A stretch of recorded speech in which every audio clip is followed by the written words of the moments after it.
കേരളത്തിലും തമിഴ്നാട്ടിലും ഹിന്ദുക്കൾ ആഘോഷിക്കുന്ന ഒരു വിശേഷ ദിവസമാണ് തൃക്കാർത്തിക അഥവാ കാർത്തിക പൗർണമി. വൃശ്ചിക മാസത്തിലെ കാർത്തിക നാളും പൗർണമിയും ചേർന്നു വരുന്ന ദിവസമാണ് ഈ ആഘോഷം നടത്തപ്പെടുന്നത്. ദീപാവലിക്ക് സമാനമായ ആഘോഷമാണിത്. പ്രകാശത്തിന്റെ ഉത്സവം. ഇത് ജഗദീശ്വരിയായ ആദിപരാശക്തിയുടെയും ഭഗവാൻ മുരുകന്റെയും വിശേഷ ദിവസമായി കണക്കാക്കപ്പെടുന്നു. ഭഗവതി പൂജയ്ക്ക് ഈ ദിവസം നവരാത്രി പോലെ പ്രധാനമാണ്. അതിനാൽ ദുർഗ, ഭദ്രകാളി, മഹാലക്ഷ്മി, ഭുവനേശ്വരി തുടങ്ങിയ ഭഗവതി ക്ഷേത്രങ്ങളിൽ ഈ ദിവസം അതിപ്രധാനമാണ്. ഭഗവാൻ സുബ്രഹ്മണ്യൻ ശരവണ പൊയ്കയിൽ അവതരിച്ച ദിവസമായി ഇത് കണക്കാക്കപ്പെടുന്നു. അതിനാൽ സുബ്രഹ്മണ്യ ക്ഷേത്രങ്ങളിൽ ഈ ദിവസം അതിവിശേഷമാണ്.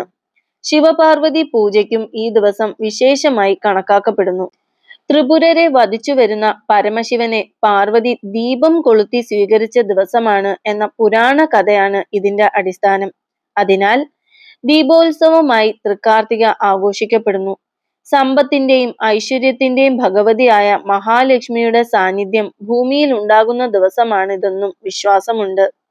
ഹൈന്ദവ വിശ്വാസ പ്രകാരം തൃക്കാർത്തിക ജ്ഞാനത്തിന്റെയും ആഗ്രഹ സാഫല്യത്തിന്റെയും ശുഭത്വത്തിന്റെയും പ്രതീകം കൂടിയാണ്. മലയാളികൾ തൃക്കാർത്തിക ദിവസം വീടും പറമ്പും വൃത്തിയാക്കി ദീപങ്ങൾ തെളിയിക്കുന്നു. സന്ധ്യയ്ക്ക് കാർത്തിക ദീപം കത്തിച്ച് നാടെങ്ങും തൃക്കാർത്തിക ആഘോഷിക്കുന്നു. മനസ്സിലെയും വീട്ടിലെയും സകല ദുരിതങ്ങളും തിന്മകളും ഇത്തരത്തിൽ വിളക്കുകൾ കത്തിച്ചാൽ ഇല്ലാതാകുമെന്നാണ് വിശ്വാസം. വൃശ്ചിക മാസത്തിലെ കാർത്തികയും പൗർണമിയും ചേർന്നു വരുന്ന തൃക്കാർത്തിക ദുർഗാ ഭഗവതിയുടെ ജന്മദിനമായതിനാലാണ് അന്നേ ദിവസം തൃക്കാർത്തിക മഹോത്സവമായി ആചരിക്കുന്നത്. മഹാലക്ഷ്മി ഐശ്വര്യം ചൊരിയുന്ന ദിവസം കൂടിയാണ് തൃക്കാർത്തിക. മഹാലക്ഷ്മിയുടെ അംശമായ തുളസി ദേവിയുടെ ജനനം തൃക്കാർത്തിക ദിവസമായിരുന്നു എന്നാണ് വിശ്വാസം. അതിനാൽ ഭഗവതി ക്ഷേത്രങ്ങളിൽ ഈ ദിവസം വളരെ പ്രധാനമാണ്. ദേവിയെ നമ്മുടെ വീട്ടിലേക്ക് ആനയിക്കുന്നു എന്നതാണ് തൃക്കാർത്തിക ദീപം തെളിയിക്കുന്നതിന്റെ സങ്കല്പം. തൃക്കാർത്തിക ദിവസം കുറഞ്ഞത് 5 ദീപങ്ങളെങ്കിലും തെളിയിച്ചിരിക്കണം. 21 ദീപങ്ങൾ തെളിയിക്കുന്നത് വളരെ വിശേഷകരമാണ്.